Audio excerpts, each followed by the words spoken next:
What's going on, guys? Nemesis here, welcome back to the channel. Today's video, I'm going to be reviewing my global tournament. I finished number 45 in the GT, and I just want to review some of my games.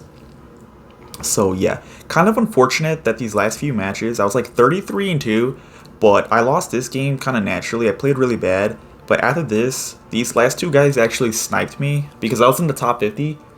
So like, anyone can see what deck you're playing and stuff like that. So these guys made a deck to snipe me, and kind of unfortunate. It's my fault though because I insta-queued. So like if I waited in between my matches, I could have possibly prevented it, but my fault. They sniped me, but it is what it is. It's part of the game. I just want to show you a few of my matches, like the craziest matches, by the way. Like it's like 3 crazy matches I want to show you guys. I was getting a ton of giant matchups, but I want to show you this matchup right here, this Bluebird game, because it was so crazy. Like it was insane. It was actually insane. I'm not gonna lie. In like the beginning of the match, I was like losing all hope in like the first like minute of the game or whatever it was. He goes for a snowball. I go for a ghost in the back. I'm at this point, I'm kind of just trying to feel out exactly what deck he is, so I just play passively. I go for battle ram in the back here. He goes for skeletons, which is totally fine. I believe right here, yeah, he goes for a bomb tower, which is it's fine too. Let's see here. I go for magic archer right here, just in the back, just to kind of play passively still. And then he goes for a musketeer. So typically, I think I just poison that. Yeah, I just poison the musketeer. I think it's a pretty solid play. And then right here, I believe, right here is where it gets kind of scary. So he goes for a lumberjack, and he goes for a balloon immediately after. So with that being said, I was like, okay, I'll just play Ewiz here. But that rage spell does like AoE damage now, and he used a barbarian barrel, so it just completely shredded my Ewiz, and the balloon just basically takes my whole tower right there within like the first minute. So as you can see, that's why I lost so much confidence already in this game. But now that I look back into it, like when I'm seeing this replay, I had a zap in my hand, so I could have just zapped the balloon to take one less balloon shot, which is crazy. So that's definitely a misplay on my end. But like I said, man, I was losing so much confidence right here. I think I was like 25-1 when I played this guy. So yeah, but I still saw like, you know, a glimmer of hope because he didn't have a big spell. If he had a big spell, I definitely would have just kind of just maybe gave up because there's no way I would win it. He could just spell my magic archer all the time. But he only had a snowball bar barrel, so I could just stack magic archers in the back and maybe still win. So right here, I think I'm gonna just go for bandit in the back, I'm pretty sure. Yeah. He goes for a bar barrel, so I think he also goes for a bomb tower. So the reason why I go for P.E.K.K.A in the back right there is because I know he has to play for this bandit, because it's like a counter pushing bandit, so I just go for a P.E.K.K.A right there. And right here, I think he goes, yeah, he goes for a musketeer. So with that being said, when they cycle their musketeers in the back, I just go for a magic archer, knowing that they can't just snipe my magic archer anymore. So I go for a bandit to protect my magic archer, and so far so good. That was actually a misplay too. That wasn't meant to be an Ewiz, that was meant to be a battle ram instead. And then he goes for a lumberjack right there, which is totally fine. I think I go for a magic archer right here.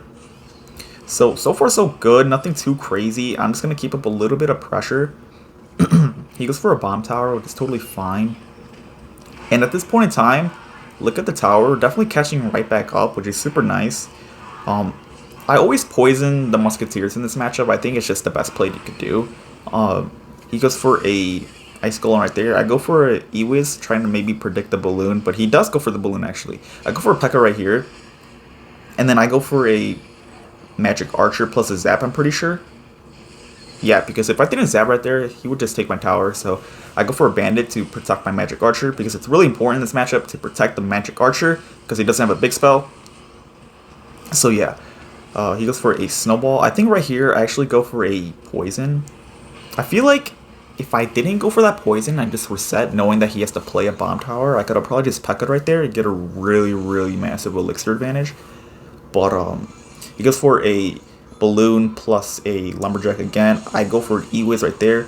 Kind of interesting that he played the barbarian barrel like that far off to the side, but I think he tried to predict my Ewiz right there. And at this point in time, look at this. He plays the musketeer, but now he doesn't have enough elixir for the bomb tower, so I go for a poison, and oh my gosh, that is probably like one of the best comebacks I've ever had, especially in a GT. So it's like, man, that match meant a lot to me. So at this point, I was like 27-1. So let's just jump to the next game. Okay, so we got our next game here, and it's against this giant graveyard dude.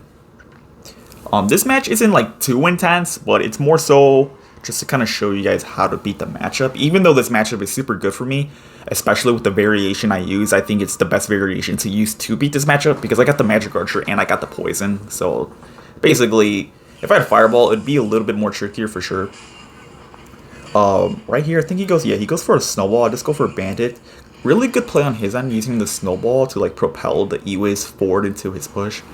But the way I like to play this matchup is I like to play extremely passively in single elixir because if you, especially with like other variations, with maybe like the Magic Archer Fireball variation, you can't be aggressive in single elixir because if you become a really aggressive in single elixir, you're not gonna have enough elixir to defend his giant graveyard push, especially if he defends it really adequately with like less elixir than you spend.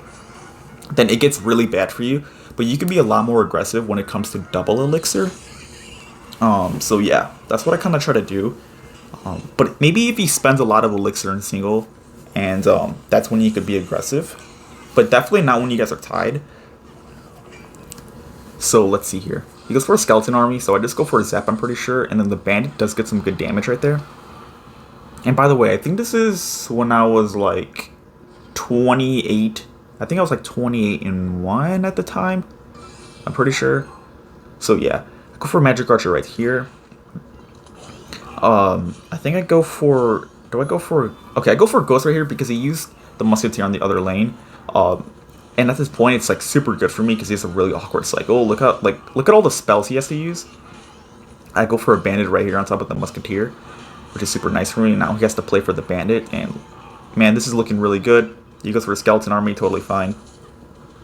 And I could basically defend his push as much as I want because I have the Poison variation. So he can't really break through at all. He goes for a Musketeer in the back. I go for a Magic Archer in the back. He goes for a Dark Prince on the right side, so I go for E-Wiz on the right side. And he goes for a Snowball. And Snowball arrows. So at this point, I kind of recognize that. So I'm going to try to do something with this Electro Wizard here. I go for a Battle Ram plus a Magic Archer at the bridge. And this is looking really solid for me. I go for a Zap right there. And now he doesn't have a Dark Prince for the Bandit. So at this point in time, as you can see, I'm kind of slowly gaining momentum in this matchup. Because it's kind of hard for him to deal with my pushes and double elixir if I just spam Ghost. Like Ghost, Battle Ram, Magic Archer at the bridge a lot. So I do it again, I just go for Battle Ram and I go for Magic Archer at the bridge. Because it's really annoying for him. And he always has to spend a lot, right? I go for a Bandit because he just uses Dark Prince right there. And look at this part.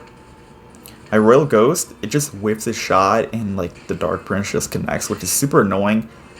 So with that being said, I just go for another Battle Ram right there. And at this point, he knows it. He knows that he just can't keep defending because he's just going to lose. I go for a Poison right there on top of his graveyard. Take a really nice Zap, and that's going to be game. Let's go ahead and jump to the next one. Alright, we got our next game here against AC1 Forever. And I believe at this point in time, I was actually like 31-2 when I faced this guy. So I was definitely one win away from 100% securing like the emotes and stuff like that. And pretty funny because I actually played this guy on top ladder a couple times when I was using Minions variation, and he actually beat me. So, but when I saw him again, I had Magic Archer, so I think it was definitely a bit easier for me because it could just like hit the Inferno Tower a little bit, or it could help against the Night Witch or the Goblin Gang and stuff like that. So yeah, even though he still has Fireball, it still gets a little bit more value than Minions because he still has arrows too. So his Fireball arrows. He goes for a really interesting Fireball right there, and I kind of recognized that it was a pretty weird Fireball, so I just go for Bandit at the bridge, knowing he has a bowler, because like I said, I played against this guy a few times on top ladder, so I know what this guy plays. I just Bandit the bridge just to force out the bowler, and since he doesn't have a Fireball, I believe I actually just go for a Battle Ram right behind this Ghost, and he even spends the arrow, so this guy is so low on elixir, I just spam him like crazy here. Go for Electro Wizard right here. I kind of make a misplay here though, guys. I kind of make a misplay here. So as soon as as soon as he Goblin Gangs and I zap, I should have immediately banded it or used the bandits. But I honestly didn't expect him to be that low in elixir.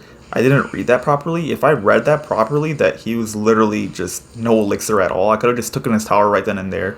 But his tower is still standing. So just go for a band in the back. Let's see here. I think he goes for a Night Witch, but I just go for a Magic Archer in the middle here. Maybe to predict the Night Witch. He goes for a Fireball. So it's totally fine. I think right here I just Battle Ram Kite this Night Witch away. Right here. And so far so good. You know, I have a really good damage lead. I knew that I could probably just keep this damage lead because I had P.E.K.K.A. for the Giant. So yeah.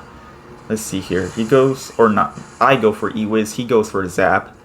I go for a Bandit left lane. He goes for arrows. I just go for a Magic Archer high to prevent any kind of Fireball value yet again. I go for a Battle Ram right there.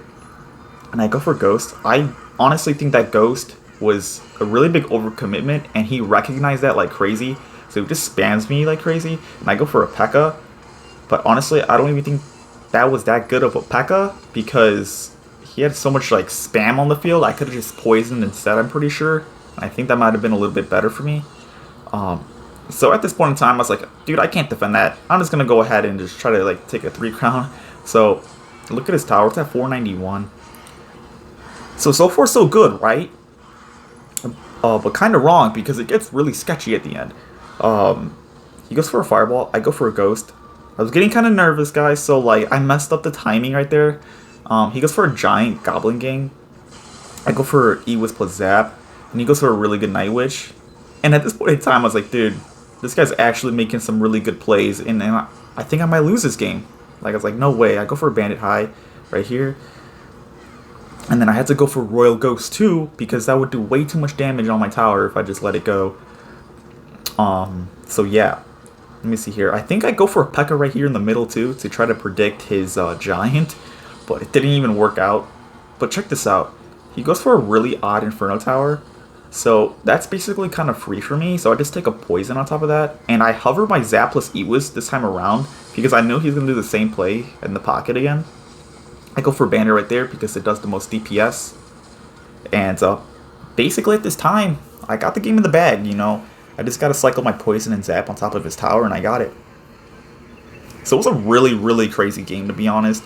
I definitely made some errors in single elixir that I walked away with the W right there. So let's go ahead and jump to the last game. Alright, got our last game here. This is when I was like 32-1, or not 32-1, 32-2. And I believe I was top 50 at the time, so I was getting a lot of spectators during this match. I got the Poison, E-Wiz, Ghost, and Bandits. I go for Bandit in the back because it's the safest play. It goes for Nice Spirit and Goblins.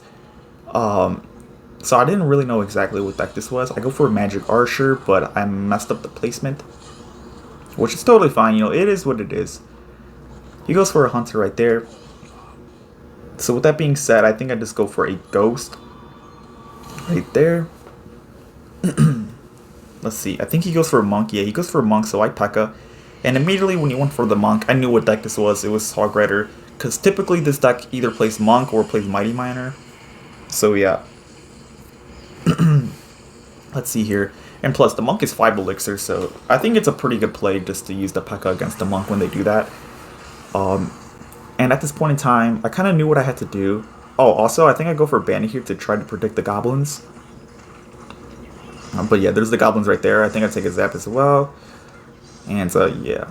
Basically, in this matchup, though, you kind of want to play like 2.6 a little bit. Try to not to take as much damage as you can in single elixir. Like, prevent it. And if you do have like damage taken, P.E.K.K.A. on the weaker side lane if you have a big elixir advantage. And just make really big dueling pushes. So yeah, that's that. Monk is pretty annoying, to be honest, because he could just make plays. Like, he'll just go for a Monk right here, I think. Yeah, he just goes for a Monk and just destroy my Magic Archer. So I'd go for a Ghost right here. And so far, so good. I didn't really take that much damage in a single elixir. So I go for a Bandit plus Electro Wizard here. And yeah. So far, so good. He goes for a bomb tower. So at this point in time, I think I just cycle a magic archer in the back. Or not in the back, maybe in the middle, right? Yeah, I cycle it in the middle. So he goes for a hunter, which is totally fine. I go for a peck in the back. He goes for a hog rider opposite lane, which is a really good hog rider, actually. I didn't have the best answers to that hog. Like, I didn't have an electro wizard at the time, so it gets a lot of damage. So, really smart play on his end. I go for E-Wiz right there. He goes for a monk. I go for a battle ram opposite lane. And then I just take a zap. I believe I also just go for a bandit too, which is a really good bandit, because look at that. And he goes for a really, really good hog rider, because I was kind of overcommitting a lot on the offense right there, so he recognized that. I was like, oh man, dude, this is not good. Like, I took so much damage right there. Do I take a poison here, or... I don't think so. Okay. I go for Magic Archer in the back, alright. And I think at this point, yeah, he Earthquakes, and then I go for Peck on the left lane, I'm pretty sure. Yeah, because I have a Magic Archer on the right lane, so it could kind of defend a little bit if he wants to push into it. So yeah, I go for a Battle Ram right there. And he goes for a Bomb Tower, so that's totally fine. Battle Ram does connect on the Bomb Tower, which is super good for me. So it doesn't get too much value on my push. And yeah, I think right here, let's see. Go for a Battle Ram Bandit on the other lane right there. And then I think he goes for a Hunter. Yeah, he goes for a Hunter. So I believe I take a Magic Archer to try to get some good damage on the tower. So at this point in time, it's still really, really close. And what I'm trying to think right now is, in Triple Elixir, I want to spell him out as much as I can with poisons, because that's the only way I'm going to break through. So I have to use spells on his tower. And that's basically what I got to do, right? So I go for Bandit, goes other lane. I go for Poison right there, because I got to win the grind game now. I don't want him to spell me out with Earthquakes. So yeah, that's what I do. Magic Archer is doing a really good job. I spam him again. Right there. Poison right there. Yet again. So far so good. Nothing too crazy. I think I go for, let me see. I go for a Bandit right there. Go for Magic Archer in the middle. A really nice zap right there. And then he goes for a Hog Rider, so I go for Electro Wizard plus a Ghost to deny any kind of damage.